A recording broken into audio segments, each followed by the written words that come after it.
e trabalham com as lideranças e tudo mais dentro da empresa. Então, eu não vou ficar falando, quem vai falar são eles, mas a gente combinou o seguinte: a Ilse vai falar, vai apresentar o case do Porto, uns 20 minutos. Aí o Leandro apresenta o case da DHL, também mais uns 20 minutos. E aí a gente tem 20 minutos para trocar figurinha e vocês perguntarem, enfim, fazer uma troca legal, que acho que esse é o objetivo. Então, para que a gente possa organizar a sequência, se surgir vontade de perguntar durante a apresentação deles, vocês podem colocar no chat. Manda a pergunta no chat. A Márcia está administrando quem fez pergunta, para daí, quando abrir para pergunta, a gente já tem uma ordem estruturada e então a gente segue respondendo, certo? Nós vamos tentar trabalhar o tempo de uma maneira bem organizada, porque sabemos aí que todo mundo tem coisas durante o dia ainda para seguir, mas eu espero que vocês, então, possam entender um pouco mais sobre como que a gente conduz os processos de mudança, como que essas empresas, que são empresas completamente diferentes, como que elas agiram aí na mesma metodologia. Então, aqui, eu vou passar a palavra para a Ilse. E, Ilse, você se apresenta, né? A Ilse é gerente aí do desenvolvimento e pessoas e responsabilidade social do Porto, e foi a pessoa que fez o convite para a Dextra para participar na época do projeto. Então, ela vai contar para a gente como que isso se dá. Ilse, se você quiser primeiro se apresenta, posso até parar de compartilhar a tela para você se apresentar e depois eu coloco de novo. Pode manter aí, Simone, tranquilo. Pode manter? Uhum. Bom, boa tarde. Fique à vontade. Eu quero primeiro agradecer a Simone pelo convite, a oportunidade de a gente poder compartilhar. Eu falava antes um pouquinho do início aqui, que bacana essa oportunidade que a gente tem tido de compartilhar as nossas boas práticas com outros profissionais de outras regiões, né? Eu falei para o Leandro, no momento antes do Covid, a gente estaria falando, Leandro em São Paulo e eu em Santa Catarina, né? E não teríamos a oportunidade de compartilhar aqui. Mas então fico grata pelo convite e oportunidade de compartilhar e poder escutar o Leandro também. Bom, o Porto Apoá é um porto muito jovem. Nós completamos ontem 9 anos de operação. Então, nosso aniversário foi ontem. E nós sempre fomos uma empresa, um porto que pensou, e a gente fala muito isso, né? A gente pensou trabalhar o porto como uma indústria. Por que indústria? Porque a indústria geralmente é a referência dos processos mais estruturados, é da onde vem a maioria das metodologias, né, da administração, da produção e tudo mais. Então, e porque o histórico do porto é um histórico de porto organizado, que é público, né, e nós somos um porto privado. Então, a nossa intenção foi trabalhar aqui e fazer com que as coisas no porto funcionassem de uma forma mais redonda e tirasse o estigma de porto, né, e de cultura de porto organizado e porto com essa coisa do público e tudo mais. E aí a gente sempre busca metodologias que nos atendam e ajustem, né, às nossas necessidades. E nós vínhamos há muito tempo com uma jornada de trabalho que era uma jornada diferenciada. E por ela ser diferenciada, ela nos demandava um trabalho muito grande em relação a ajustes e conversas com o sindicato, porque ela não é CLT, não está estabelecida na CLT. Era uma jornada 4x4, que nós chamávamos. Então, os profissionais trabalhavam 12 horas por 4 dias, folgavam por 4 dias e retornavam ao trabalho num outro horário. Então, era o horário invertido. Saía durante o dia, voltava durante a noite. Mas, em razão de todo o atendimento à legislação, nós efetivamente trabalhávamos apenas 9 horas por dia. E isto começou a gerar algumas dificuldades, sob o ponto de vista de atender a toda a legislação. E nós vínhamos falando por um longo tempo na mudança, então, dessa jornada, para que a gente pudesse ter uma jornada que estivesse de acordo com a CLT e a gente pudesse, então, usar do tempo do grupo que estava no horário de trabalho de uma forma mais efetiva. E aí fizemos vários estudos e chegamos no entendimento de que uma jornada de 6 horas diárias seria o mais adequado. O grupo que discutiu tudo isso era um grupo de diretores e alguns gerentes. Então, nós não falávamos sobre esse tema e sobre essa possibilidade de mudança com muitas pessoas, a priori. E quando se decidiu fazer essa mudança, na cabeça do presidente e dos diretores, ela já estava muito trabalhada. Então, em 3 meses, eles quiseram fazer a virada. E aí o meu papel era poder trabalhar essa mudança de uma forma diferente daquela que nós fazíamos, porque os processos de mudança eram como provavelmente muitas empresas fazem, né? Decidimos mudar, comunica e executa. Mas como esse processo, ele era um processo que mudaria a vida das pessoas, impactaria diretamente no dia a dia dos nossos colaboradores, nós entendemos que precisava ter uma coisa diferente. Por que essa mudança? Por que essa preocupação, né?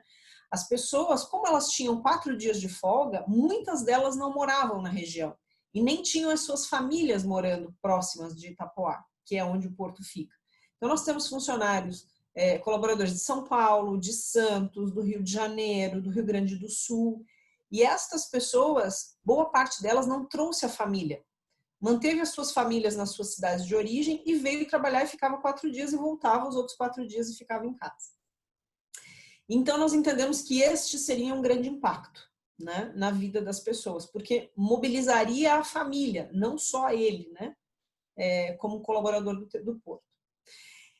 Só que nós temos uma característica também de que nós temos um grande número de familiares trabalhando na empresa, porque nós estamos alocados numa cidade pequena, então as pessoas que eram de Itapoá, né, iniciaram o trabalho conosco, e aí o filho veio trabalhar e o irmão veio trabalhar, então nós temos uma característica de trazer a família para dentro da empresa. E o aspecto sigilo foi muito importante nesse momento, porque se a gente trouxesse informação da mudança da jornada, sem tomar todos os cuidados, para que as pessoas soubessem qual era o suporte que a empresa daria, como nós trataríamos essas questões da mudança, porque muitas pessoas teriam que mudar para a cidade, ou decidir se ficariam ou não na empresa. Nós trabalhamos essa conversa inicial com sigilo, com muito sigilo, eu diria, né? Para ficar até redundante aí. Porque essa informação inicial da mudança e o primeiro grupo que soube desse trabalho foi um grupo muito pequeno, restrito. Inclusive, eu não trouxe a minha equipe para esse trabalho. Na verdade, eu toquei o trabalho até que chegou o dia do kickoff. A partir dali, então, eu tive o apoio da minha equipe. Mas até então, nós definimos pessoas-chave. Então, foram gerentes que foram para essa discussão e os supervisores de operação, que eram as pessoas que nos ajudariam no processo de mudança e precisavam comprar isso, né? E quando nós convidamos os supervisores de operações, o exercício que nós fizemos com eles foi exatamente esse. Quais são as pessoas que são importantes para a nossa operação, mas que com a mudança podem decidir não ficar mais conosco? E quais são as ações que nós deveríamos ter para que a gente pudesse manter essas pessoas, porque são pessoas que nós não queremos perder. E aí nós construímos com eles enfim, um material, né, que trazia, então, quem são as pessoas-chave e quem são as pessoas que nós não queremos perder. E a partir daí, então, a gente buscou fazer todo esse exercício de como estabelecer ações também que pudessem manter essas pessoas lá. Simone, só volta lá um pouquinho, só para eu finalizar ali, para eu não perder meu raciocínio. Então, o processo de comunicação da mudança, ele foi construído com este grupo inicialmente. Então, nós tínhamos o gestor de comunicação, o gerente de comunicação, o gerente jurídico, então todas as pontas que nós entendíamos que precisavam estar ali para nos subsidiar de informações e que a gente pudesse, então, ter o grupo que conseguiria mobilizar esta mudança para que depois, feito todo o trabalho de planejamento, a gente pudesse trazer para os outros níveis hierárquicos que estariam envolvidos nesse processo, né? E nós tivemos um desafio, porque nós estávamos fazendo a implantação do SAP e o presidente disse, nós vamos fazer essa mudança em dezembro. Mas a virada do SAP era em janeiro. Então, nós tivemos que fazer mudança de jornada dentro do sistema antigo e migrar essa jornada no SAP. Então, nós fizemos várias discussões internas para que não houvesse impacto, porque é uma mudança razoável, né? A gente sair de uma jornada de 4x4 para uma de 6 horas. Então, esse foi um ponto delicado no processo. E um outro grande desafio, que é esse desafio velado aqui que a gente coloca, a liderança, nós não tínhamos certeza de que a liderança entenderia a necessidade de uma metodologia específica para fazer esse processo de mudança. Porque até então os processos de mudança eram bato no peito e pode deixar comigo que a coisa vai acontecer. E até ali acontecia, mas nós não tínhamos tido nenhuma mudança tão grande assim, né? E que mobilizasse inclusive a vida das pessoas, né? A vida privada de cada um. E aí, então, nós fomos em outubro procurar a Simone para poder fazer entender o que é PCI, né? E a gente apresentou para o presidente e para o diretor de operações, eles entenderam que era adequado, então a gente trouxe a Simone. E aí a gente começou então esse processo todo de construção em 3 meses, né? Nós tivemos nesses 3 meses muito poucos dias de apoio da Simone aqui, que é esse calendário aqui. Nós começamos efetivamente o trabalho com a Simone em novembro.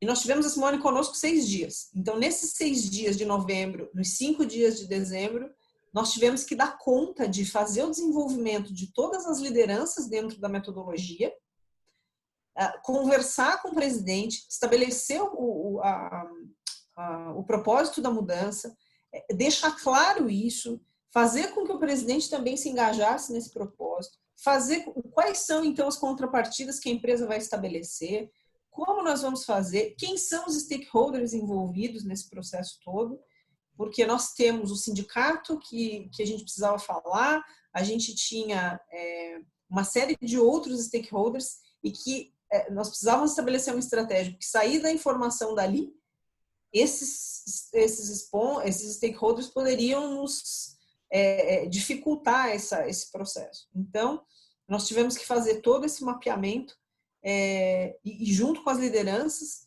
pensar quem eram os sponsors, quem eram as pessoas que influenciavam, e nesse processo foi interessante porque nós tínhamos algumas pessoas que poderiam interferir negativamente no processo, e nós escolhemos trazer estas pessoas para dentro do trabalho, porque entendemos que se essas que eram as que reclamavam, que eram as pessoas que podiam interferir de uma forma negativa, soubessem informação antes, e entendessem esse processo antes, nós teríamos elas engajadas, né? Então, nós trouxemos estas pessoas e que foi um processo muito rico, porque nós fizemos um reconhecimento para elas e conseguimos fazer com que elas de fato ficassem engajadas, né, no trabalho.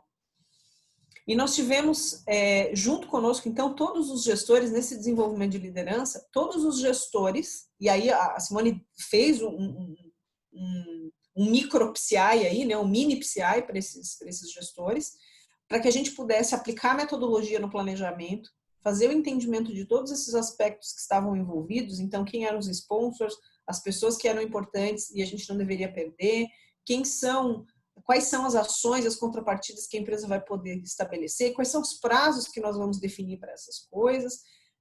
Essas pessoas faziam as suas refeições na empresa, passariam a não fazer mais. O fornecedor de alimentação precisava ser alinhado antes, porque ele ia ser impactado por isso. Então, novas negociações nesse sentido. E aí, toda essa construção foi sendo feita junto. O nosso gerente de comunicação também trabalhou sozinho, não contou com a equipe. Então, todo o material que foi desenvolvido para o dia do kickoff, né, foi feito por ele, junto com essas lideranças. Então, no treinamento e nas reuniões que a Simone fez conosco, nós fomos construindo esse material e fomos, então, fazendo a ponte com o presidente e o diretor de operações para ir aprovando todos esses materiais, as ações, as preocupações que os gestores levantaram, para que eles pudessem estar seguros no momento do kickoff.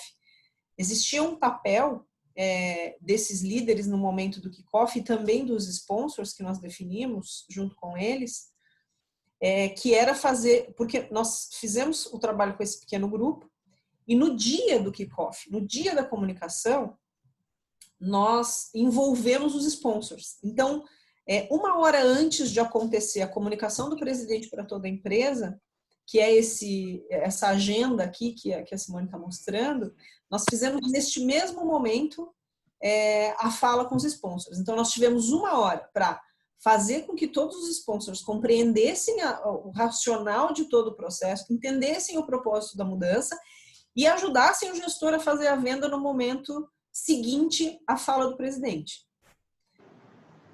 Exatamente pelo sigilo e porque nós tínhamos a preocupação de que se essa informação saísse, ela acabaria chegando de um jeito inadequado, que era o que nós não queríamos que acontecesse, né? E atrapalharia ou implicaria em fazer com que o planejamento não fosse executado da forma como nós tínhamos pensado.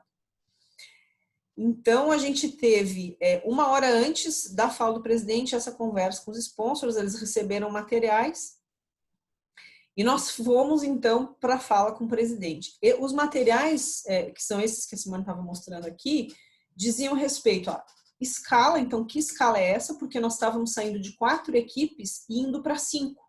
Então, nós distribuímos 4 equipes, em que nós tínhamos 4 supervisores, né, para cada uma delas, e nós passamos a ter 5 equipes. Então, as pessoas teriam esse impacto de se redistribuir, distribuir os seus horários, né, entender bem quem eram suas equipes, quem seria o seu gestor, porque nessa mudança toda nós acabamos movimentando os supervisores, e esse material todo estava nas mãos. E quais seriam as perguntas que eles poderiam nos fazer, né? O que pode vir de questionamento no momento, e quais podem ser as preocupações das pessoas, né? No momento que eles recebem essa notícia. E aí nós colocamos aqui como pontos importantes. Então, cada sponsor e gestor saíram do grande grupo depois com a fala do presidente e foram para pequenos grupos fazer, então, essas conversas para poder, então, baixar a ansiedade das pessoas, entender quais seriam as dificuldades de cada um e os gestores ficarem atentos às reações daquelas pessoas-chave que nós tínhamos definido, né? Então, esse aqui foi o momento mais importante, talvez, de todo o processo, que foi o que nós planejamos praticamente todo o tempo. Como fazer com que as pessoas saiam compreendendo o que nós estamos fazendo, o propósito desta mudança e o conforto de que a empresa estava dando suporte suficiente para que ele pudesse, então, realizar esta mudança na vida dele, porque muitos deles vieram falar com os gestores naquele momento dizendo, olha, eu não sei como eu vou fazer, minha família não está aqui, hoje eu faço desse jeito e agora eu não vou mais poder fazer desse jeito, eu vou ter que encontrar outras formas. E os gestores foram preparados para se colocar à disposição dessas pessoas, porque nós previmos algumas ações e algumas perguntas, mas outras viriam naquele momento. Então, nós fizemos depois todo um levantamento de coisas que nós não tínhamos previsto e fomos, então, conversando, entendendo com os gestores o que nós poderíamos fazer em cada caso que não estivesse previsto em todas aquelas ações que nós já tínhamos definido. Então, o presidente... E aqui tem uma particularidade importante, bem significativa, porque o Porto não para. O Porto trabalha 364 dias no ano, né? E nós não paramos, porque a nossa operação não pode parar.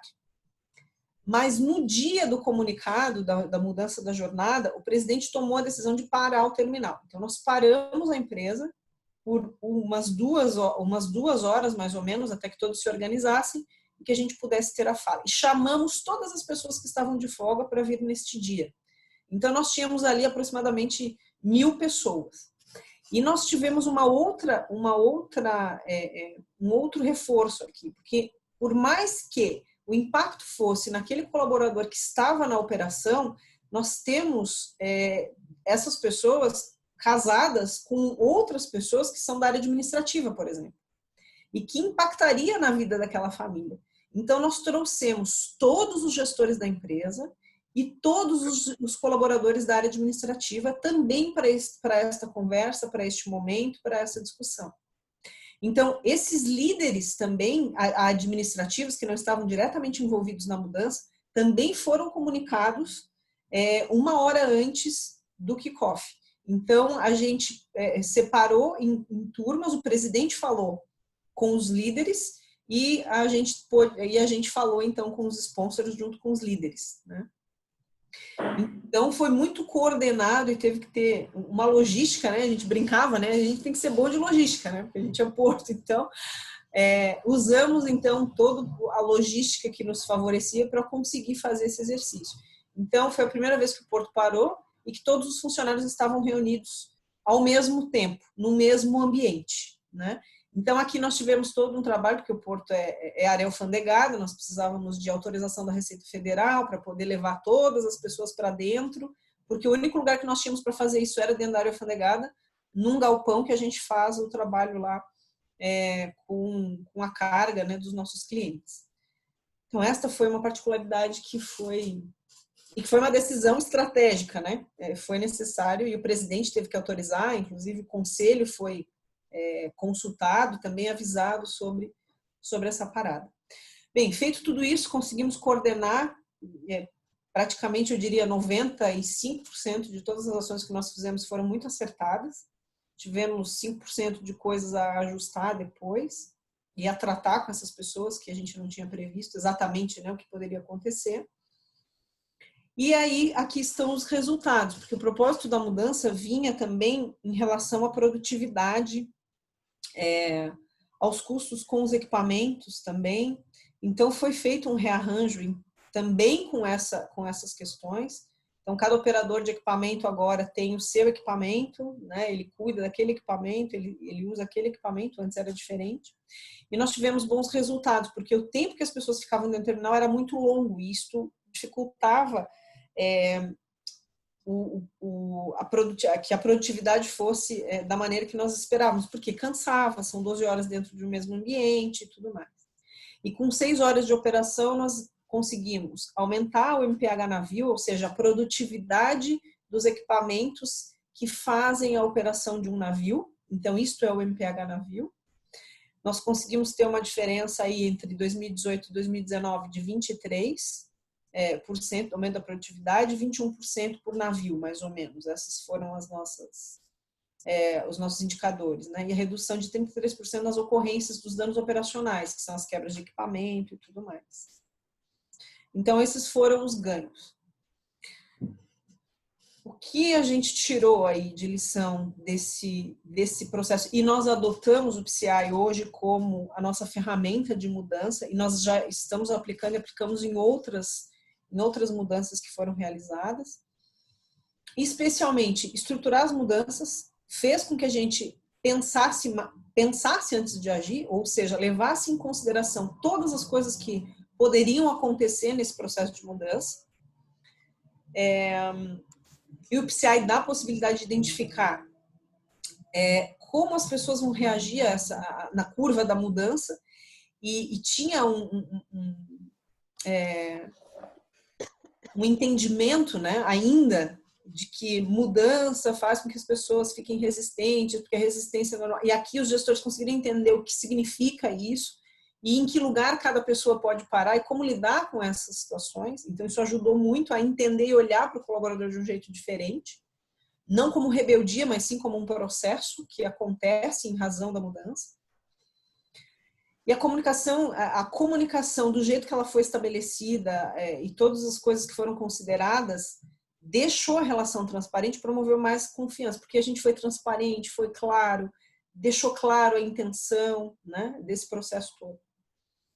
E cascatear a mudança em todos esses níveis hierárquicos, naturalmente, trouxe para a gente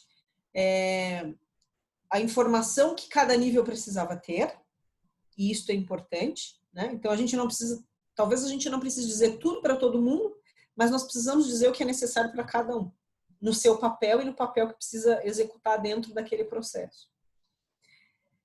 Então, isso fez com que a gente pudesse avançar e estabelecer um processo de mudança adequado. Não significa que nós não tivemos aí acompanhamento e lidar com coisas que são parte desse processo todo, mas foi um sucesso. Até hoje, ele é considerado um dos projetos mais bem-sucedidos do terminal, do Porto, elogiado pelos conselheiros, elogiado pela diretoria, né?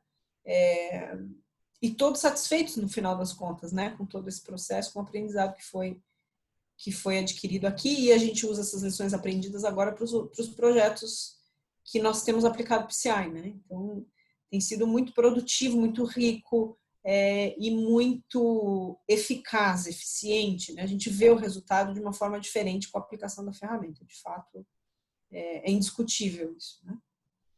Então, esta é a história do Porto. Curtinha, rápida, né? Porque acabou tendo que ser assim, mas de muito sucesso no final de tudo. Simone, não sei se tu queres me ajudar a complementar aqui alguma coisa ou que eu esqueci, que tu tem uma memória melhor que a minha. Não, na verdade, gente, eu nunca vi algo tão a jato como teve lá no Porto, porque a gente vê muita mudança sendo rápida, mas lá foi rápida e correta, direito, entendeu? As pessoas participaram, foi fantástico. Acho que dessas lições aprendidas, acho que tem uma questão ali que eu acrescentaria, que foi o seguinte: antes de começar o trabalho, a Ilse estava convencida, teoricamente ela convenceu as pessoas, mas teve uma situação que para mim foi um marco, que foi, ela falou, não, eu gostaria que você viesse aqui para Itapoá, porque eu quero que você fale para eles e você vai ouvir deles se eles vão, de fato, participar. Tá bom, lá fui eu, né? E assim, né? Vai daqui até Curitiba, pega um carro, aí vai de carro até o Porto, tem toda uma logística para a gente chegar lá. Fiz uma reunião de 2 horas, mas a questão da reunião era olhar para diretores e todos os gerentes e falar assim, gente, vocês acham que de verdade é importante a gente fazer essa mudança com foco nas pessoas, com todas as premissas que vêm junto com essa história, ou a gente pode botar uma placa ali e falar, vamos mudar? Por quê? Porque tinha na fala de algumas pessoas que já vinham de histórico de outros portos, que era botar uma placa e acabou e virava, entendeu? Que aí era o nosso desafio velado, que a gente não tinha certeza se eles de fato internalizaram o que era importante. E, no entanto, foi muito legal, porque eu falei assim, olha, eu não vou vir para cá para fazer um desafio desse tamanho por tão pouco tempo, se vocês de verdade não quiserem participar como tem que ser. E eles toparam. Então, assim, eu acho que talvez eu não tivesse ido para lá, viu, Wilson? Se eles não tivessem topado, porque assim, eu nunca fiz um projeto cronometrado. Eram 5 dias de trabalho, 8 dias no outro mês para poder tudo rolar. E deu tudo certo. Então, parabéns a Ilse, que conduziu isso lindamente dentro da organização, porque senão também não teria acontecido. Eu acho que esse foi realmente um marco. O fato de a gente... porque eu estava com receio de que eles comprassem, mas não se engajassem, né? Eu acho que a tua ida foi esse olhar no olho mesmo de, gente, a gente pode fazer desse jeito ou do jeito que a gente sempre faz. Essa é uma escolha, né? Mas se ela for a escolha para fazer de um jeito diferente, temos que estar todos engajados e empenhados nisso, né? Senão não vai acontecer, porque eu sozinha não ia fazer contigo, né, Simone? Não ia dar certo, né? É isso aí.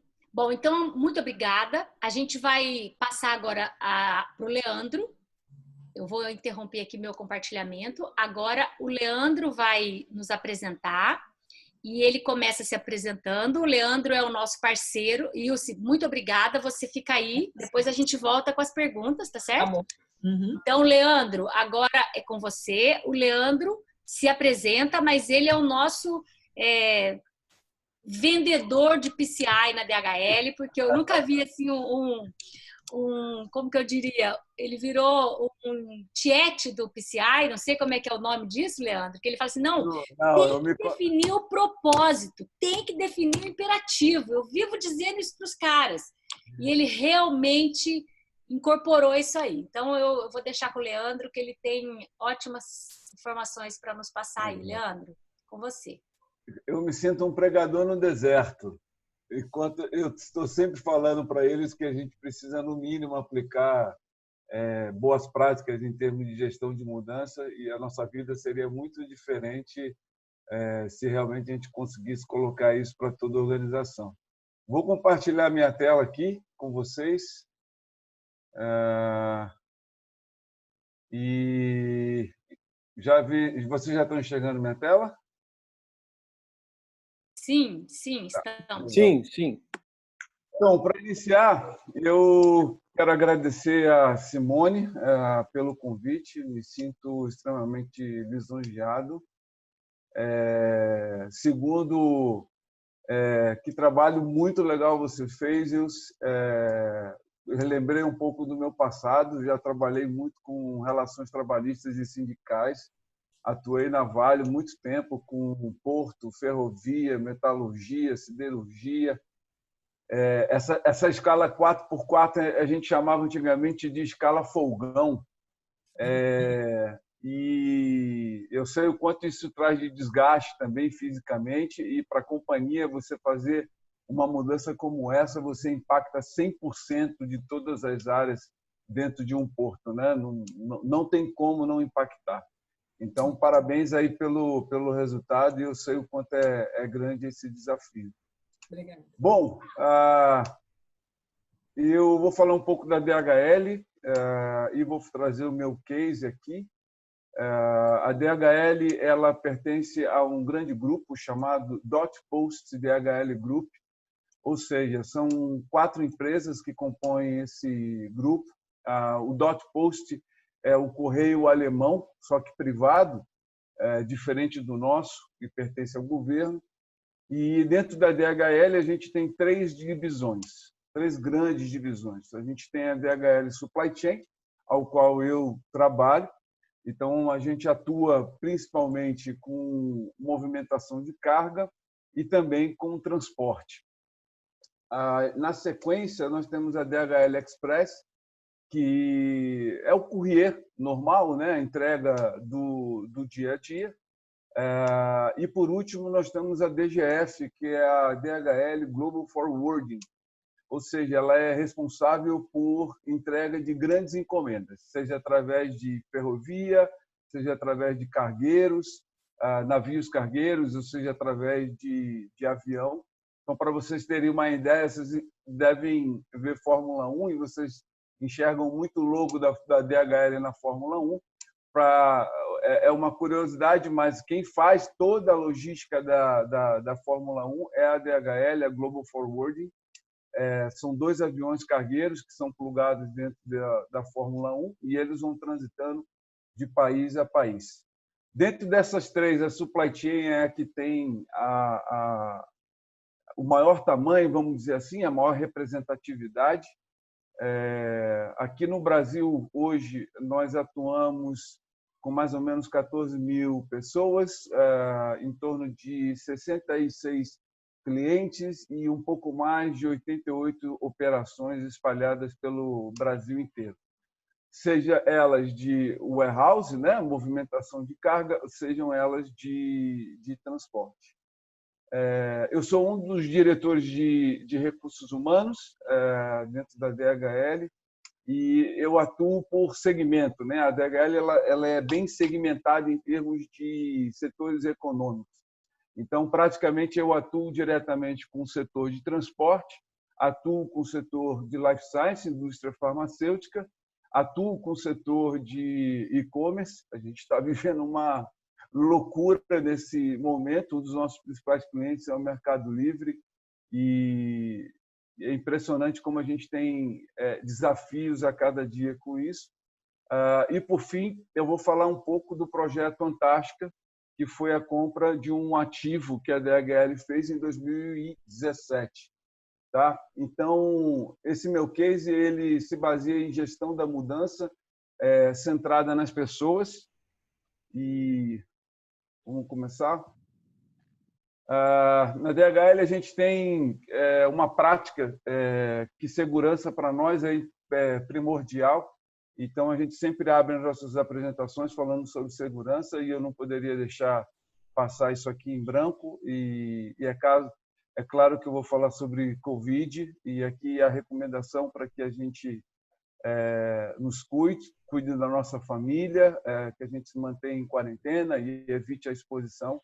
Então, isso é super necessário nesse momento, ok? Eu acho que essa frase aqui do Kobe Bryant tem tudo a ver com quando a gente fala de gestão de mudança, né? E ele diz que tudo que ele dizia, né? Porque faleceu, mas tudo que é negativo, pressão, desafios, é uma oportunidade para eu crescer. E é dessa forma que a gente enxerga dentro da DHL, né? Crises acabam trazendo outras visões, acabam trazendo outras oportunidades, e a gente tem que surfar nessas novas oportunidades. E, principalmente, quando a gente aplica uma metodologia de gestão de mudança, a capacidade ou a assertividade que a gente tem dentro para os nossos objetivos, ela se torna muito mais exponencial do que se não usar, né? E é por isso que eu falo que eu sou um pregador no deserto, porque eu passei a falar muito sobre esse tipo de metodologia.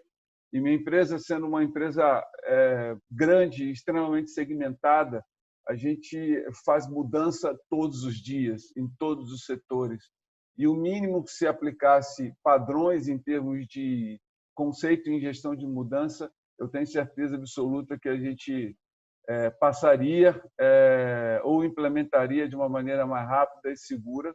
Mas eu acho que a gente tem evoluído muito e eu sou um grande promotor disso dentro da companhia. Então, me sinto muito orgulhoso por isso. Como eu falei anteriormente, o case do projeto Antártica, ele consiste em 2017, a DHL ela comprou o controle de uma empresa de transporte, que é a empresa Polar, e é uma empresa que é uma empresa especializada em transporte com caminhões com temperatura controlada, né? O que a gente chama de carga fria.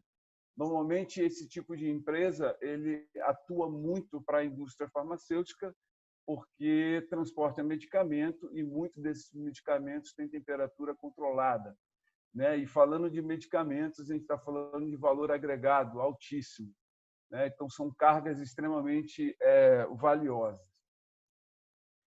Bom, um pouco do cenário da Polar, vocês vão ler aqui, mas basicamente ela é uma empresa que iniciou em 1996, com 2 pessoas, 2 donos, um mais trabalhando administrativamente, mais comercialmente, e o outro mais de operação.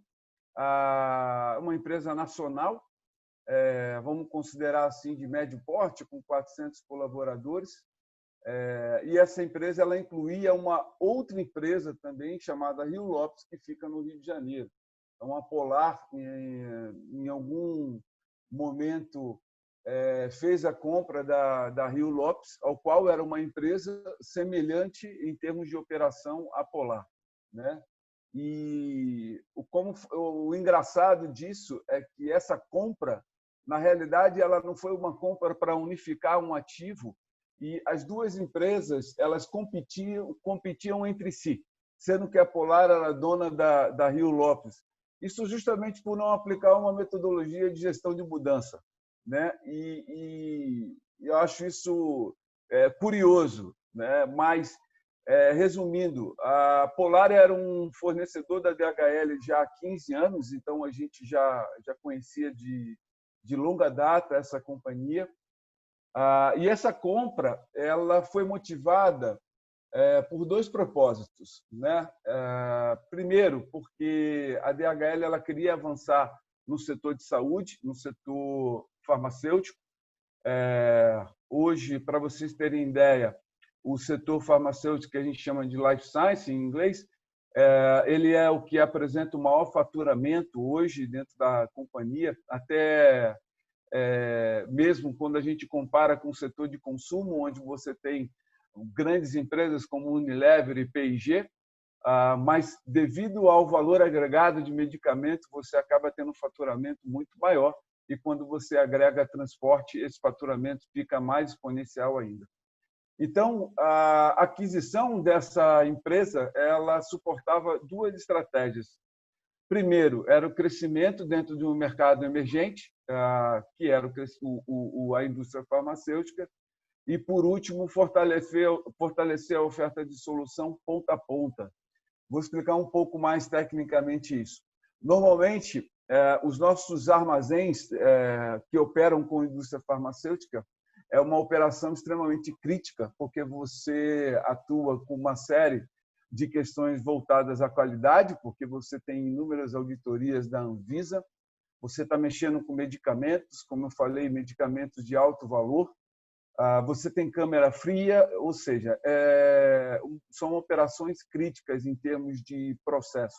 São inúmeros processos e procedimentos.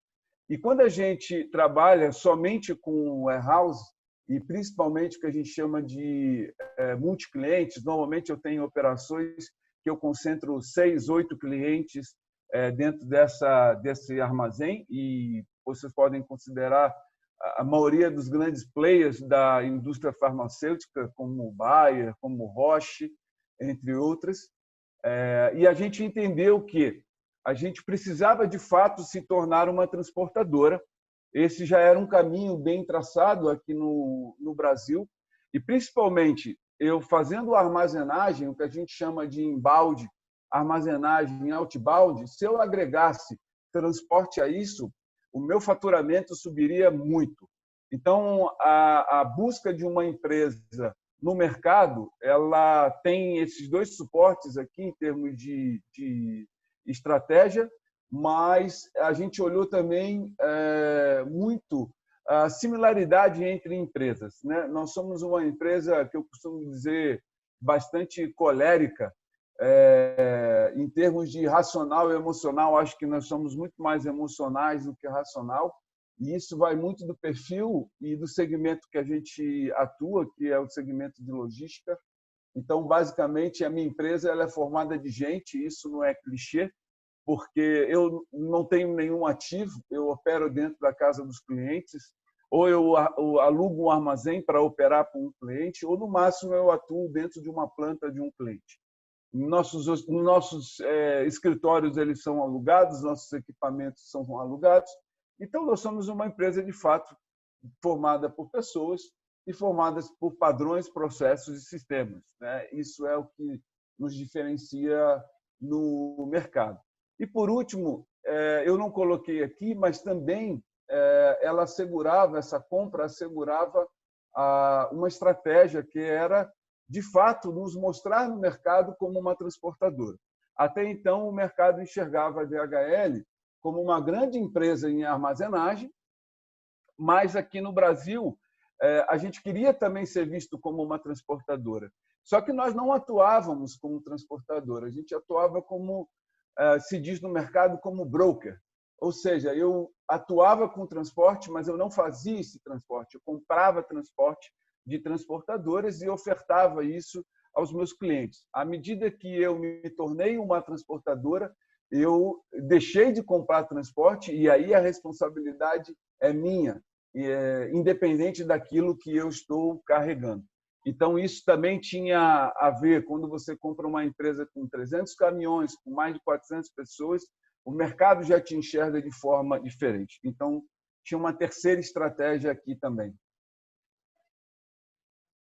Bom, para a gente, como eu disse, gente é super importante, e gente conectada para a gente é imperativo, é mandatório, né? Nós temos que trabalhar sempre voltado muito para a questão do engajamento, para a questão da motivação, para a questão do respeito antes do resultado. Então, isso aqui para nós é mandatório, é imperativo. Falando um pouco do nosso propósito, isso aqui é quase que um DNA para quem trabalha dentro da DHL, conectando pessoas e melhorando vidas, né? Quando a gente fala o quanto a gente representa realmente para a população global, hoje nós temos uma estatística que 10% de todo o volume do mundo inteiro passa pela mão da DHL. Seja shampoo, seja pneu, seja carro, seja eletricidade, seja medicamento, não interessa, roupa, tudo isso passa pela mão da DHL. Então, a gente entende, de fato, que a gente conecta as pessoas e melhora muito as vidas das pessoas. Imagine se um país que tem uma baixa temperatura e você não consegue distribuir, por exemplo, combustível para essas pessoas terem um aquecimento de suas casas. Se a gente não conseguisse distribuir, por exemplo, tecnologias, celulares, isso traria um impacto muito negativo para a vida da população. E por isso a gente entende a nossa representatividade quanto a isso. E aí eu já entro aqui um pouco na questão da gestão de mudança. Quando a gente adquiriu esses dois ativos, a Polar e Rio Lopes, a gente olhou nesse momento 3 fatores que eram fundamentais para nós, que era, primeiro, treinar essa liderança, adaptar essa liderança, empoderar essa liderança. Segundo, eu precisava criar um roteiro, eu precisava ter uma escala do que eu tinha que fazer, um cronograma, o primeiro passo, o segundo passo, o terceiro passo, para que eu pudesse concretizar esse grande desafio e atingir o meu objetivo final. E, por último, a comunicação. Quando a gente fala de pessoas, gestão de mudanças é basicamente pessoas. Seja um impacto organizacional ou seja no impacto local, você está impactando pessoas. E pessoas são pessoas, cada um vão reagir de uma forma diferente, vão ter um olhar diferente, vão ter uma opinião diferente. Umas são mais adaptáveis, outras menos adaptáveis, outras vão fazer mais resistência, outras menos resistência. Então, quando você realmente tem um conceito de gestão de mudança e um sistema para que você possa aplicar isso de maneira faseada e controlar e trabalhar a comunicação, seja a comunicação verbal, seja a comunicação através de quadros de aviso, seja a comunicação através dos stakeholders ou até mesmo daquela liderança que a gente sabe que a gente chama de liderança informal, que no dia a dia não carrega um crachá de uma liderança realmente como um gerente, como uma supervisão, mas ele tem uma capacidade de influenciar, de persuadir a grande massa. Então, é muito importante que você identifique dentro da sua população quem são essas pessoas, traga ela para o seu lado, porque certamente, tendo elas engajadas, o teu processo de mudança vai ser mais tranquilo do que se você não tiver elas do seu lado. E, diante disso, em 2017, quando a gente olhou, a gente falou, poxa, nós não temos esse know-how, não temos essa habilidade. Grande parte das empresas acham que fazer mudanças é super rápido, comum. Ok, vamos comprar, vamos mudar, vamos trocar um turno, vamos criar uma outra governança. E ok, isso está muito dentro da cabeça da liderança que está promovendo essa mudança, mas quando você olha para os steps abaixo, as pessoas não sabem quais são os propósitos dessa mudança, as pessoas não estão conectadas com isso, não sabem quais são seus papéis e responsabilidade dentro desse novo modelo, e tudo isso traz um grande delay, um grande atraso. Então, a gente chama a... Se alguém tem um áudio aberto aí. Obrigado. Então, nesse caso, a gente chama a Simone, através da Dextera, e para implementação da metodologia Change First, algo que nos ajudou bastante. Aqui algumas etapas que nós fizemos na primeira rodada, na primeira onda do Change, que foi a condução de entrevistas individuais, nessas entrevistas captando as principais mensagens que eram passadas, e a gente fez isso para todos os grupos, para o grupo DHL, para o grupo Polar e para o grupo Rio Lopes. E, no final disso, a gente acaba tendo uma análise formatada dos principais pontos, sejam positivos ou sejam negativos. Adicionado a isso, também um questionário via online, ao qual todos preencheram. Então, quando você junta as duas informações, você acaba tendo uma análise mais realista do seu desafio e uma imagem, de fato, de onde você deve direcionar as suas forças e as suas energias e o que é crítico no momento. A partir daí, a gente acaba tendo uma possibilidade maior de o que eu chamo de roadmap, ou seja, um plano estratégico, aonde você atua realmente dentro dos fatores de sucesso para que você consiga fazer essa mudança de maneira simples e de maneira ordenada. Bom, o nosso grande desafio, quando você compra um ativo, quando eu olho para a DHL hoje, a gente tem o nosso modus operandi. A DHL é uma empresa que começou com uma empresa americana, hoje é uma empresa alemã, e tudo na DHL é uma sopinha de letras para todos os programas, padrões, a gente acaba dando codinomes, e, de fato, é uma empresa muito relevante, é uma empresa que tem uma governança muito grande, muito bem distribuída entre áreas técnicas, áreas de suporte e áreas operacionais. E quando você olha para a Polar e Rio Lopes, são empresas recentes, criadas em 1996, empresas nacionais, empresas familiares, e é claro que não tinha o know-how de gestão que a DHL tinha. E como fazer isso? Como fazer essa internalização sem que eu crie uma disruptura dentro do negócio? Aqui, o nosso principal objetivo era definitivamente aprender com a Polar e com a Rio Lopes a operar e ser uma transportadora, algo que nós não éramos, algo que nós não tínhamos know-how e não tínhamos nenhum tipo de skill para isso, né? Então, o grande desafio era esse, sem sombra de dúvidas. Olhando um pouco aqui nesse slide, em termos de componentes de solução, nós tínhamos uma equação. Essa equação ela começava pelo seguinte: manter o DNA polar, ou seja, era parte do nosso propósito. Por que manter o DNA polar? Como eu disse anteriormente, nós não sabíamos operar uma transportadora, principalmente uma transportadora de câmara fria, né? Só para vocês terem uma ideia, a gente carrega no dia a dia, dentro dos nossos caminhões... Liberou? Não precisa mais?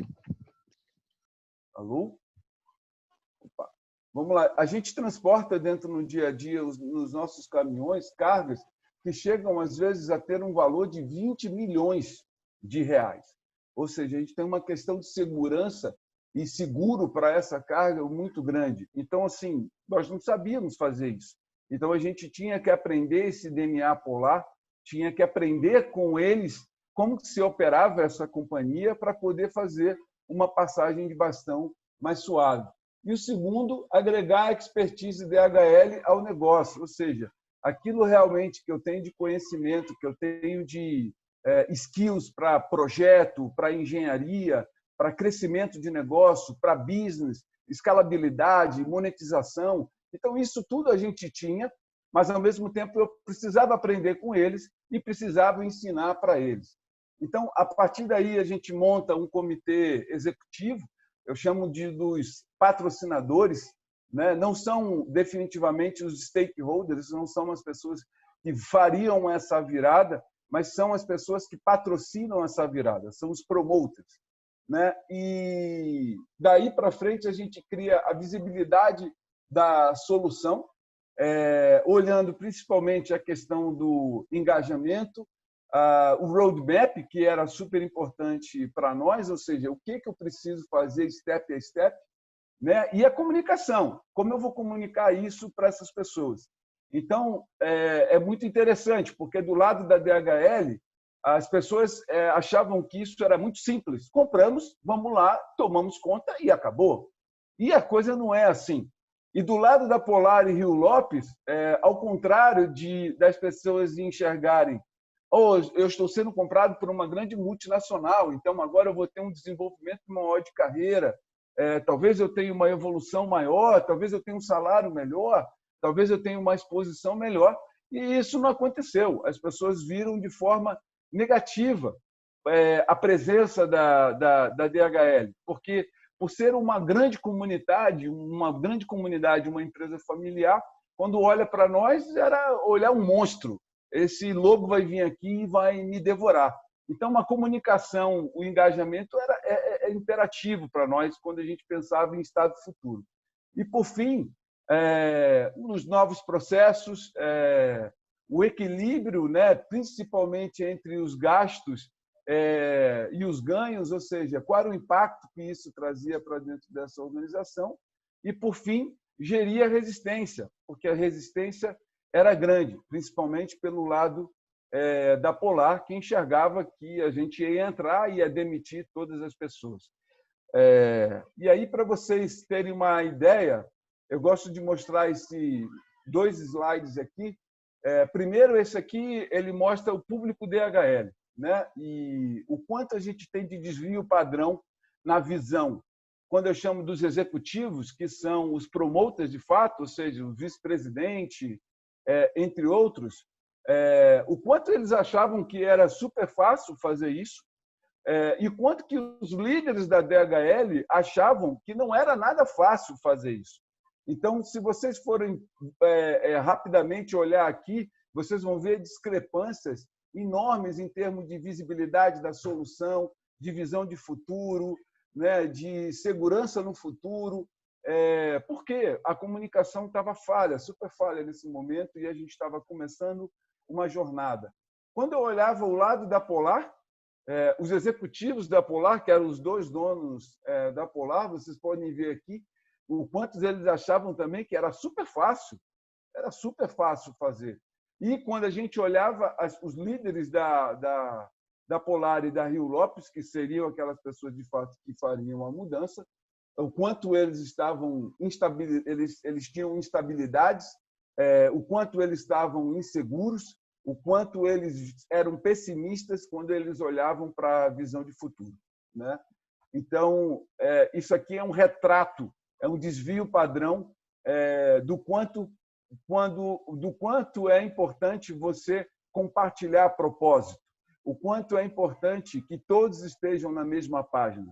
E acredito que isso não aconteça só na DHL, acontece em toda a organização, mas é muito fácil o board ter uma visão muito ampla do negócio, só que até isso cascatear nível a nível não chega de maneira vertical da mesma forma que sai daqui de cima.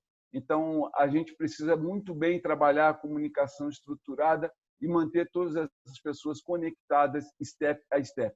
Pelo um tema mais importante a um tema menos relevante, a todo momento isso precisa ser feito. Isso é um fator de sucesso. Bom, e aí, olhando aqui fatores críticos para o sucesso, olhando da base do processo, né? Existia uma falta de proximidade da liderança DHL com o novo negócio que ela havia comprado. Ou seja, a gente comprou e manteve esse negócio à parte e não fazia uma aproximação como deveria fazer, não tinha uma agenda proativa, não tinha uma agenda fixa dentro da Polar e Rio Lopes, e esse era um ponto importante que a gente precisava rever. E, por último, a preparação da liderança para conduzir essa mudança, né? Endereçar os maiores riscos, né? Fortalecer o propósito da mudança, como eu disse, baseado na comunicação, e criar um incremento, aumentar o nível de comunicação, seja informal ou seja formal, através de lideranças formais ou informais. E, como eu falei, eu acredito seriamente que os influenciadores, que são aqueles líderes informais, eles têm muito mais importância e proatividade dentro dessa jornada do que os líderes formais em si.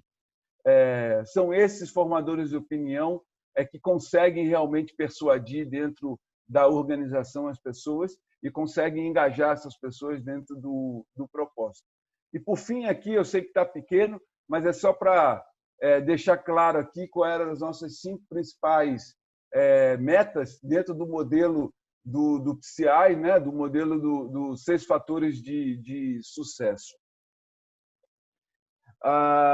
Diante disso tudo, eu disse anteriormente que o nosso principal objetivo em 2019 era aprender, desde 2017, mas chegando em 2019, era aprender a administração desse novo negócio, aprender os skills e o know-how, aprender como se comporta o mercado, tirar proveito dessas 2 marcas, Polar e Rio Lopes também, associando à marca DHL, e, ao fim, a gente conseguiu ter bastante êxito e resultados positivos com isso. Então, na metade do ano passado, a gente assumiu 100% da gestão, ou seja, 100% do controle dessas 2 empresas. Os 2 donos, que eram o Agnaldo e o Joel, eles deixaram de ter uma presença física dentro das operações, foram cuidar dos seus negócios, porque ficaram bilionários com essa venda e passaram a fazer parte do que a gente chama de um conselho, de um comitê. Então, praticamente hoje, a nossa dinâmica com eles é uma reunião de 3 em 3 meses, mas mais para aconselhamento, mais para dividir inputs ou alguns projetos e captar as mensagens deles. Então, é como se fosse uma mentoria, né? A gente concluiu a primeira etapa do Change, que estava baseado na assumir 100% da gestão, e, além disso, ainda crescemos com o negócio, abrindo uma nova filial em Anápolis. Para quem não sabe, Anápolis, no interior de Goiás, Anápolis não é tão interior assim, mas fica a 40 minutos de Goiânia. Anápolis é um centro industrial da indústria farmacêutica. Qualquer grande empresa da indústria farmacêutica, Merck, Bayer, Novo Nordisk e por aí vai, todas elas se concentram dentro do distrito industrial de Anápolis, e para a gente essa área é extremamente positiva, é extremamente estratégica. Bom, esse aqui foi o fim do nosso 2019, e a gente chega aqui com um sucesso muito grande. A gente mede a nossa confiabilidade, o nosso nível de performance no mercado através de uma ferramenta chamada CXM, e que mede o que a gente chama de NPS, que é o Net Promoter Score. Ou seja, nós atingimos nível de satisfação dos nossos clientes 72%. Quer dizer que nesses 72% são promoters, são pessoas que deram nota de 9 a 10. A gente teve, em média, aí em torno de 18% de passivo, são pessoas que dão, em média, nota de 8 até 6, e em quase 10% o que a gente chama de detratores, são pessoas realmente empresas que acham que o nosso nível de performance está baixo. Mas quando comparado esse número com o mercado, normalmente você vê 52%, 53%, e a gente chegar a 78%, 72% operando esse negócio sozinho, é muito sucesso. É muito sucesso, foi extremamente comemorado e gratificante para nós. Só que aí a gente olha nesse momento e fala, ok, atingimos isso, esse era o nosso principal objetivo, e agora, o que vamos fazer? E temos muito mais coisas para fazer. Então, a gente volta de novo, chama a Simone de novo, e a gente entra numa segunda onda, e nessa segunda onda a gente tem duas vertentes, o que a gente chama de matricialidade e o que a gente chama de expansão do negócio. Então, olhando o que eu quero dizer em termos de matricialidade, eu falei lá anteriormente uma curiosidade, que essas duas empresas elas competiam no mercado, mesmo a Polar sendo dona da Rio Lopes. Então, quando eu olhava isso, cada uma tinha o seu modelo de gestão, cada uma operava com sistemas paralelos, cada uma tinha seu tipo de governança. Eu vou exemplificar. Área de manutenção de caminhão é onde a gente tem o maior custo dentro de uma transportadora. A Rio Lopes tinha uma área de manutenção e a Polar tinha uma área de manutenção. Isso não era consolidado, isso não era linkado, não existia um gerenciamento único. Ou seja, isso era um ralo que escoava muito dinheiro. E quando a gente fala de matricialidade, quando você compra um ativo e que você está operando diretamente esse ativo, a gente começa a trazer isso para dentro de casa.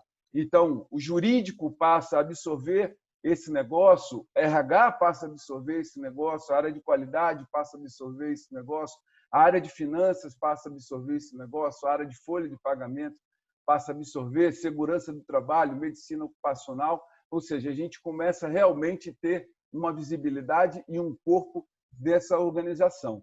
E a expansão é usar a nossa expertise comercial para que a gente possa criar uma evolução exponencial, adquirindo novos clientes e aumentando o nosso faturamento. Era imperativo... Leandro, desculpa só te interromper, nós estamos com o tempo meio estourado aí, vamos ver, não sei como é que faz, como é que as pessoas estão, se a gente consegue dar uma acelerada, se não, por mim pode ir, mas não sei as pessoas aí como é que estão, porque a história é boa, mas não sei, dá uma analisada. Ok. Bom, Desculpa, gente, tive que dar uma vizinha aqui, porque o Leandro empolga, né? Eu conheço você, Leandro. tá bom, eu vou fazer Ó, rápido. várias pessoas dizem que pode ficar, então, não sei, fica, você vê aí. Tá legal. Eu acho que estão gostando. Então, vamos lá. Tá bom. Mas Bom, precisamos programar o tempo das perguntas e respostas para o Vamos mais 5 encerramento minutos, Leandro. acontecer às 15h. fechado. Em 5 Tá minutos. bom? Beleza, 5 minutos. Bom, então, os 3 pontos aqui importantes para nós era a otimização da estrutura organizacional, era trazer a nossa performance e inteligência de mercado e ter um novo desenho organizacional e, principalmente, processos de recursos humanos, né? Recursos humanos é um filtro extremamente importante dentro desse modelo. Dentro dessa segunda onda, a gente ativou novamente as entrevistas individuais, ativamos novamente o questionário, mas também partimos para um workshop trazendo toda essa liderança para dentro da sala de aula para falar um pouco da metodologia do PCI e aí, com eles, criar um plano de ação. Isso traz mais valor, traz maior engajamento nesse momento, certo? E, por fim, essa aqui é uma foto, para mim, representa muito quando a gente termina esse workshop e sai dali com um roadmap, com um plano de ação muito bem detalhado. E já estou chegando no final, e aí, para corroborar em termos de resultado, queria mostrar isso para vocês. Em 2019, de fato, a gente focou naquilo que era importante para nós, que é assegurar o resultado. Então, a gente tinha 4 grandes focos. Primeiro, era transporte. Segundo, era o Antártica, fazer o Antártica crescer enquanto negócio, execução de startups e talentos operacionais, né? E quando eu olho para o fim de 2019, eu já tenho 14 novos negócios dentro da Polar e Rio Lopes, ou seja, são 14 novos clientes.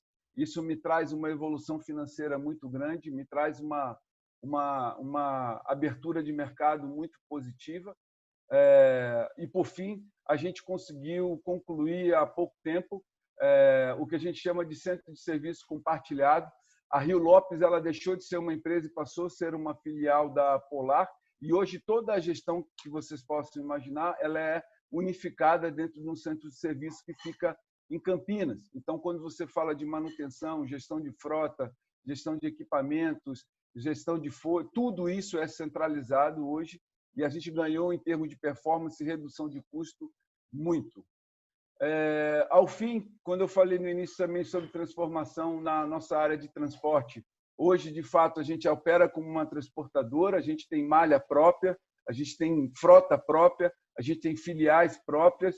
Hoje são 14 filiais espalhadas pelo Brasil e a Polar tem uma representatividade muito grande dentro disso aqui. Para esse ano, em 2020, são 5 novas filiais que nós vamos abrir. Nós, no ano passado, conseguimos implantar um TMS, um único sistema de gerenciamento integrado de toda a nossa frota. E isso acabou dando uma visibilidade muito grande para a companhia, como também para os nossos clientes. E isso acaba tendo um impacto no nosso nível de performance e na nossa nota para os clientes. A gente criou o que a gente chama de gincana de entrega perfeita. Isso aqui traz engajamento, traz conexão, traz competitividade entre as próprias equipes, ou seja, na busca de novos negócios e principalmente na entrega daquilo que a gente se compromete com o nosso cliente, e a Polar Rio Lopes já faz parte disso aqui também. E para finalizar, em termos de números, nós saímos de janeiro de 2019 com o OTD, que é o nível de serviço, novamente, é aquilo que eu prometo para o meu cliente e entrego para ele, de 89%, para chegar em janeiro desse ano com 98%. Então, foi uma jornada muito grande, a gente ainda está no meio dessa jornada, mas foi uma jornada de grande sucesso. E eu termino aqui a minha apresentação. Eu espero que vocês tenham entendido a minha mensagem. Me perdoe por passar o tempo, mas são informações que eu acho interessantes para todos. E agora eu deixo com você, Simone. Muito obrigada, Leandro. Foi ótimo. A gente tem umas perguntas aqui das pessoas e também vários disseram que podiam ficar mais um pouco. Então, poderíamos seguir com as respostas agora, endereçando o que veio. tá certo? Vamos combinar, então, uns 15 minutos. Começando as perguntas, muito obrigada aos dois, então, pela apresentação. O que a gente tem aqui na lista? Vocês também devem ter aí, que acho que a Márcia passou para vocês pelo chat, né? Sim, uhum. Bom, parabéns pela apresentação. E Ilse, tem uma pergunta aqui: como foi feito o cascateamento pela estrutura hierárquica? Uhum. Então, acho que isso é uma coisa bem bacana, né, de comentar aí. Sim, quando nós começamos o planejamento, estava o presidente, diretor de operações, o gerente de comunicação, o gerente jurídico e eu.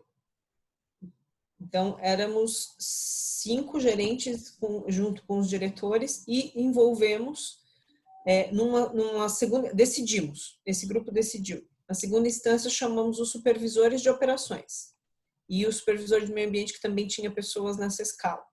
Então, aqui nós tínhamos mais 6 supervisores. Todos os outros níveis hierárquicos, supervisores e gerentes de outras áreas que não estavam diretamente envolvidas, e supervisores, né, de outras áreas que não estavam envolvidas, e sponsors, que são as pessoas escolhidas para fazer o apoio na disseminação da informação, foram avisados no dia da comunicação do presidente. Isso então, foi o desafio, né? Foi porque... E teve muita discussão também, né, Simone? Nós contamos, não vamos contar qual é o risco do sigilo aqui, né? Então, nós mantivemos restrito por praticamente dois meses, né? As informações do planejamento, e no dia da fala do presidente para toda a empresa, nós então falamos. Aí o presidente falou com os gestores, gerentes e supervisores que não estavam envolvidos, e nós, Simone, eu, diretor de operações, fomos falar com os sponsors.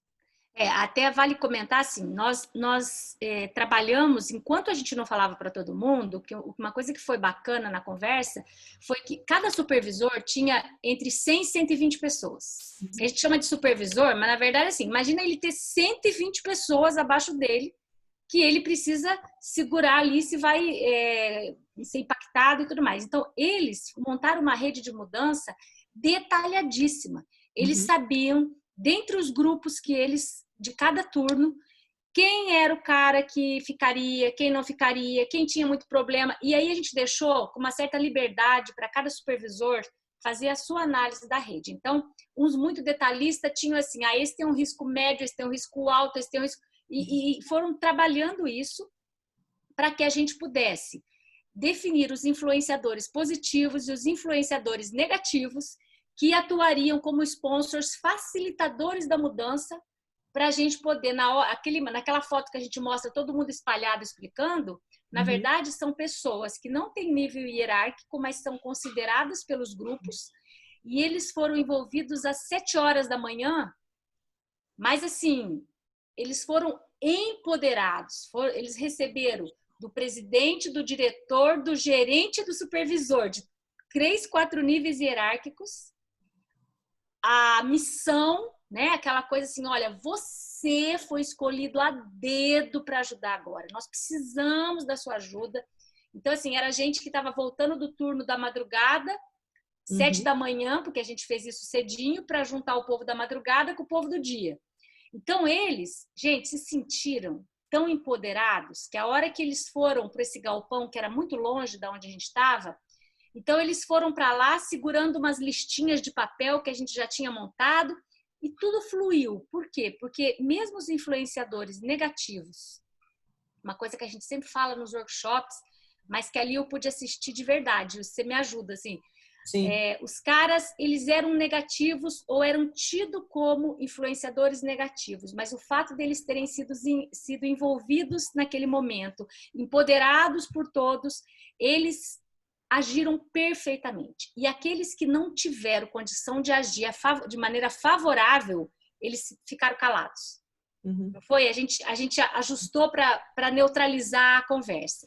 Isso, até porque também teve uma conversa com esses sponsors, porque eles eram operadores, analistas, assistentes e tudo mais. E eles também eram impactados. Então, os gestores também tiveram um tempinho ali para falar com eles sobre isso. Dá um tempo para eles poderem processar, baixar a ansiedade e tal. E os gestores se colocaram muito à disposição, muito próximos deles para poder eles se sentirem apoiados. Então, isso funcionou muito bem. Porque a gente tinha um receio, né, Simone? Planejamos assim, a gente tinha... Será que esses caras vão conseguir... Qual é o tempo da curva da mudança deles, né? Porque não, a curva foi íngreme. Contar. Exatamente. Não, e a gente marca assim, foi de 7 a 7h30, né? De 7 a 7h20 falou, de 7h20 até 7:50 eles tiveram tempo para explodir, para fazer, e o pessoal ali ajudando. Aí foram caminhando até no lugar do evento, escutaram tudo de novo agora, pela fala do presidente, pela fala do diretor, pela fala de todo mundo, para falar para todas as pessoas, e eles foram digerindo novamente. E aí nós chamamos as pessoas para se reunirem com esses facilitadores, que foram quando a gente montou muitos grupos. Então, assim, esse cascateamento, para mim, foi o ponto alto desse projeto. E aquelas equipes em que os facilitadores eram muito impactados e não estavam se sentindo tranquilos, os gerentes, os supervisores assumiram. Então, a gente deixou esses caras para socorrer, né? Teve várias situações dessas.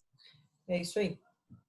E acho que também vale só comentar o seguinte, que a gente tinha ações paralelas no sindicato, no fornecedor de alimentos, coisas para poder atender. Isso. Nós designamos, então, alguns gerentes para falar com cada stakeholder desse que a gente entendia que influenciava.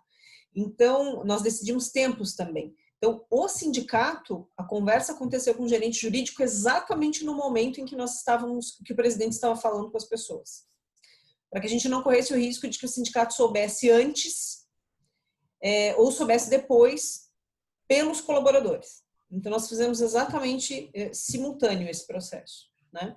A empresa de alimentação, eu falei com a empresa de alimentação antes, porque nós precisávamos preparar eles. A gente deu 3 meses para eles se organizarem, porque só em março do ano seguinte a gente deixou de fazer a alimentação para as pessoas. Então, nós fomos fazendo gradativamente. Então, esses stakeholders aí diretamente envolvidos foram também envolvidos de acordo com o tempo necessário para cada processo e a pessoa, né, responsável por cada processo desse. Acho que é isso, né? Bom, acho que ficou respondido. Agora tem mais umas perguntas aqui. Tem uma pergunta assim, Ilse, essa mudança aumentou, diminuiu ou não interferiu no QL da empresa? O que é o QL? Não sei se eu sei. O que? Qualidade? Qualidade de vida, qualidade de alguma coisa? Não sei se a pessoa quer... Lídia? Quer trazer. Você quer falar diretamente? Fica à vontade. É o quadro de lotação. Quadro de lotação, desculpa. Tá bom, obrigada. Não interferiu.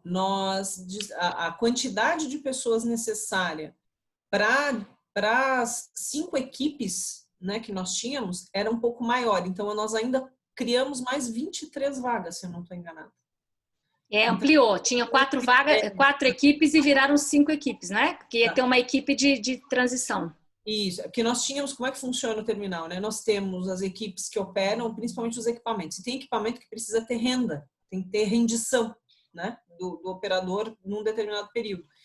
Então, nós já tínhamos esse grupo. E aí, então, nós pegamos este grupo que nós tínhamos e esse se transformou numa segunda equipe.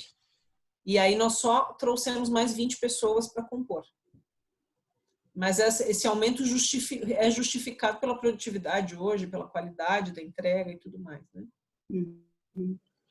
Obrigada. Eu que agradeço. Vamos ver o que mais aqui. O DHL.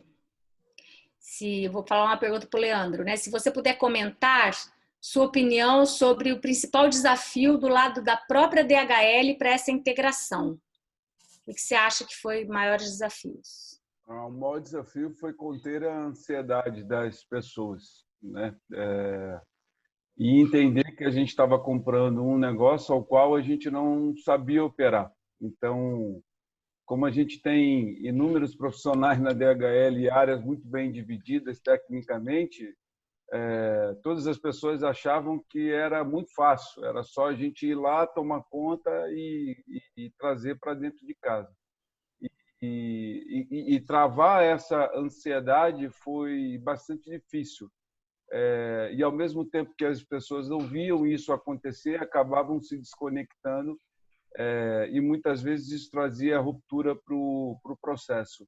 Em segundo lugar, eu acho que era a visão mesmo do negócio. Quando a gente fala dos promoters, dos patrocinadores, eles tinham uma visão, tudo estava muito bem na cabeça deles, mas para nível abaixo, para quem ia fazer de fato essa governança, muitos pontos não estavam tão claros assim. Então, isso, acho, para mim, foi um dos principais entraves, assim, foi um dos maiores desafios. Eu acho que tem uma questão também que, para alguns da DHL, parecia assim, gente, como assim? O cara não está achando maravilhoso ele virar um DHL? Então, o orgulho de pertencer era tão grande, assim, como assim? O cara está ainda com receio se ele vai ser da DHL? E, na verdade, por quê? Porque cada um se conecta por alguma coisa.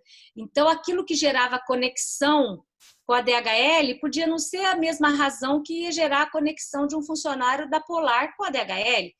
Então, isso era difícil, às vezes, da gente falar para as pessoas, não, mas você não entendeu, você tem esse valor, para aquela pessoa tem outros valores.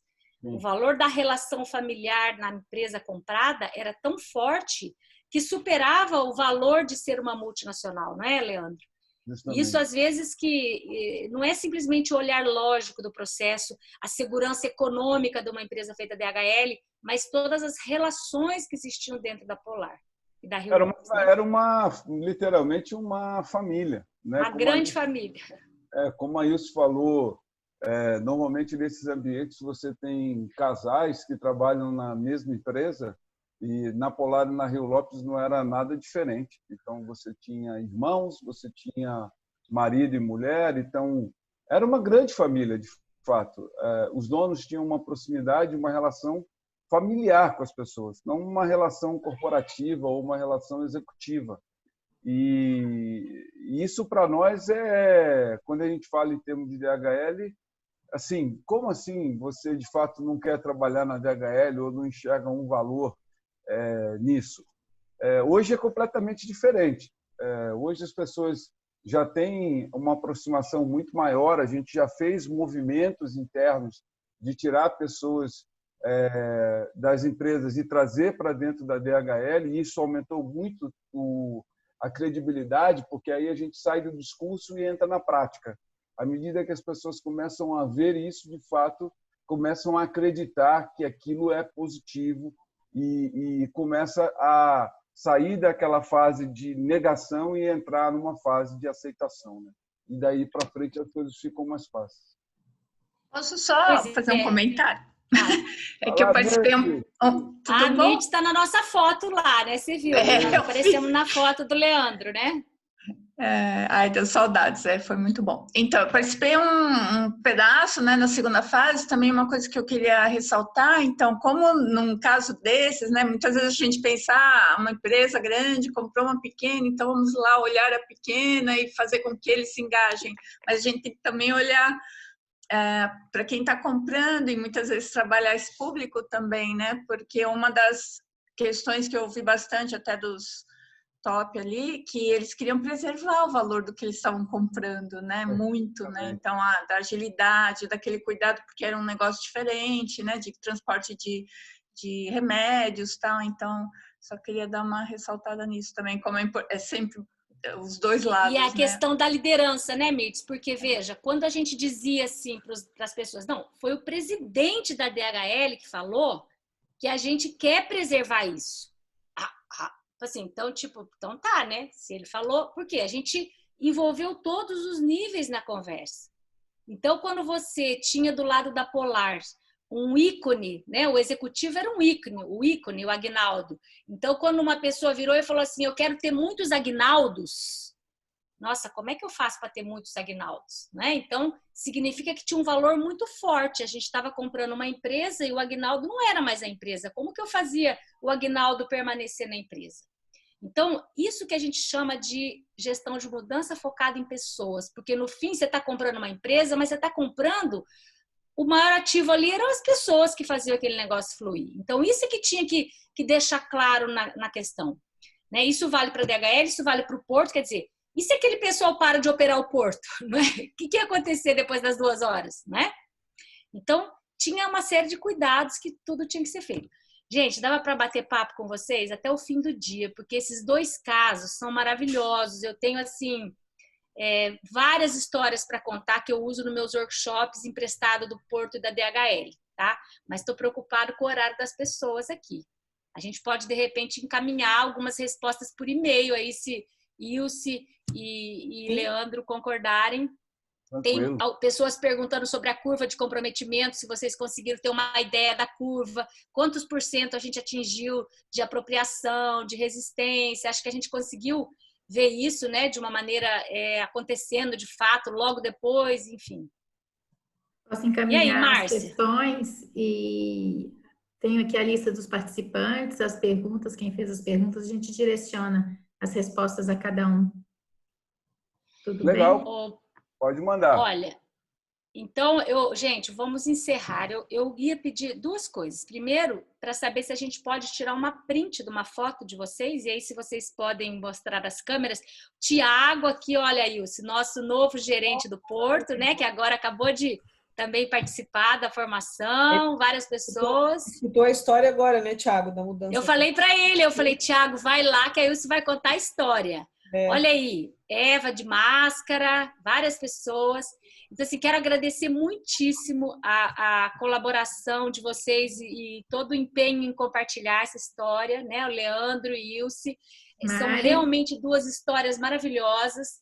A Dani não botou a câmera ainda. Então, assim, gente, aproveitem esses casos, conversem com eles, porque eu acho que eles têm muito a contar, tem muita história legal. E com mundos diferentes, sabe? A gente tem uma DHL que teve um envolvimento altíssimo de um primeiro escalão que a gente às vezes não vê num processo de mudança, né? E no caso do Porto, a gente viu trazer aquelas pessoas lá da operação para vir discutir o que eles achavam. Aquilo foi muito legal.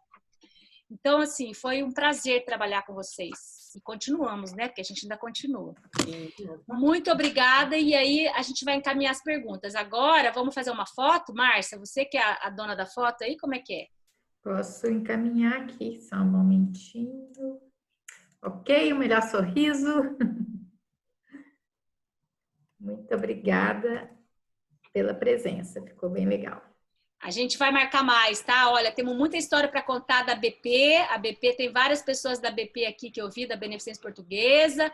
Vamos também trazer casos que vale a pena compartilhar. Daniela, obrigado pelo convite, Simone. Obrigado, Leandro, por compartilhar e dividir, fazer a parceria aí. Legal. Obrigado a vocês também. Valeu. Dani, obrigada, pessoal, parabéns pela presença. também, Dani. Um abraço a todos. Boa tarde, até mais. Tchau, tchau. Tchau. Tchau.